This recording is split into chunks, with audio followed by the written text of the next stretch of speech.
اللہ تعالیٰ کلام پاک میں سود کے حوالے سے فرماتا ہے احل اللہ البیع وحرم الربا، اللہ نے حلال کیا بیع اور حرام کیا سود کو۔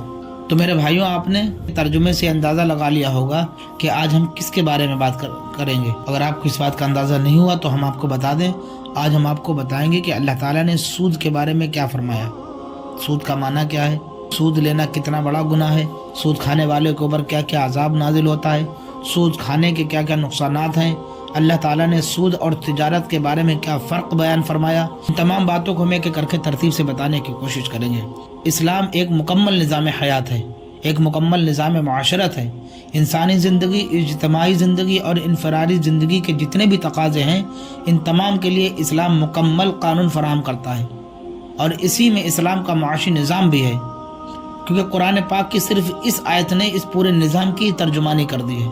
اللہ تعالیٰ فرماتا ہے اموالکم التی جعل اللہ لکم قیاما، تمہارے وہ مال جن کو اللہ نے تمہارے گزرے اوقات کا ذریعہ بنایا ہے، لیکن اسی مال کو اگر ہم غلط استعمال کریں گے تو پھر ہمارا انجام بھی برا ہوگا۔ آئیے سب سے پہلے ہم جانتے ہیں کہ سود کا معنی کیا ہے۔ سود کے لغوی معنی ہیں زیادتی، بڑھوتری اور بیاج کے۔ قرض دیے ہوئے روپے پر نفع لینے کو سود کہتے ہیں۔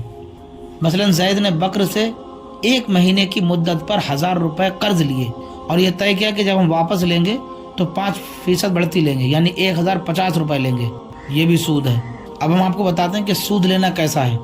اللہ تعالیٰ فرماتا ہے احل اللہ البیع وحرم الربا، اللہ نے حلال کیا بیع اور حرام کیا سود۔ اس آیت کریمہ میں بالکل صاف لفظوں میں بتایا گیا ہے کہ تجارت جائز ہے اور سود حرام ہے، لیکن کچھ لوگوں کی یہ سوچ ہے کہ جس طرح تجارت میں اضافے کے ساتھ مال حاصل کیا جاتا ہے اسی طرح سود میں بھی ہوتا ہے، تو جس طرح تجارت جائز ہے اسی طرح سود بھی جائز ہونا چاہیے۔ حالانکہ اس شبے کو اللہ تعالیٰ نے کلام پاک کی اس آیت کے ذریعے دور کیا۔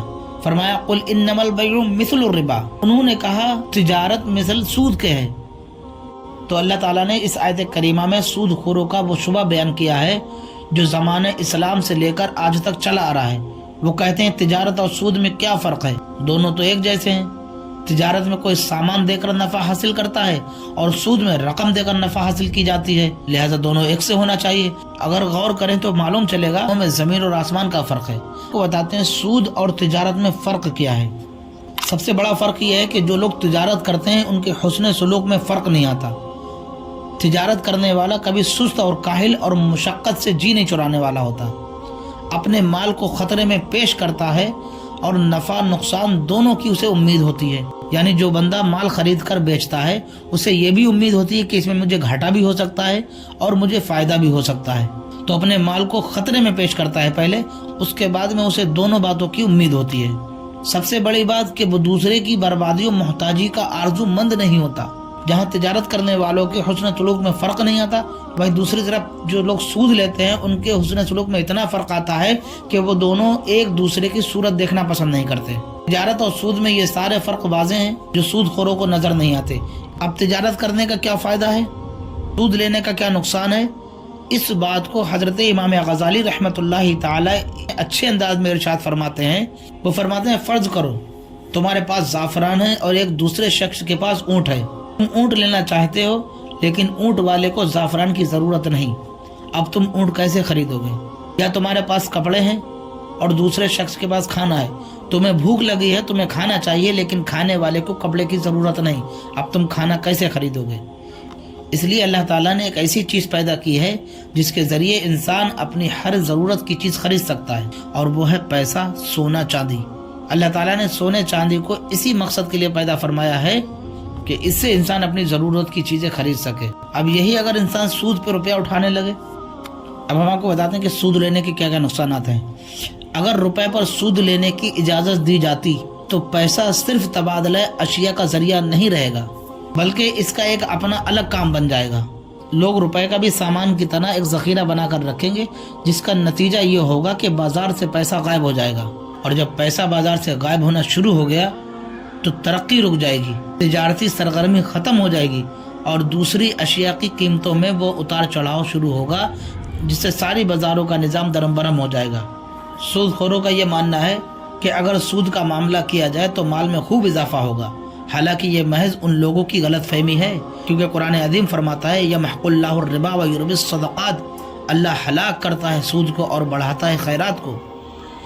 اس آیت سے پتہ چلتا ہے کہ سود کے مال میں برکت نہیں رہتی، اور جس مال میں سود کا مال شامل ہو جاتا ہے وہ مال بھی بہت جلدی ضائع ہو جاتا ہے۔ حضرت عبداللہ ابن مسعود رضی اللہ تعالیٰ عنہ سے روایت ہے کہ نبی کریم صلی اللہ تعالیٰ علیہ وسلم نے فرمایا، سود کا مال اگرچہ زیادہ ہو لیکن اس کا انجام مال کی کمی ہے، اور فرمایا دنیا میں سود کی آمدنی بہت زیادہ ہو جاتی ہے، آخرت میں اللہ تعالیٰ اس کو مٹا دیتا ہے۔ اللہ اکبر۔ سود خور قیامت کے دن ایسے گرتے پڑتے کھڑے ہوں گے جیسے دنیا میں کسی شخص کے اوپر بھوت سوار ہوتا ہے، وہ گرتا پڑتا ہے، کیونکہ سود خور دنیا میں انسانوں کے لیے بھوت ہی تھا۔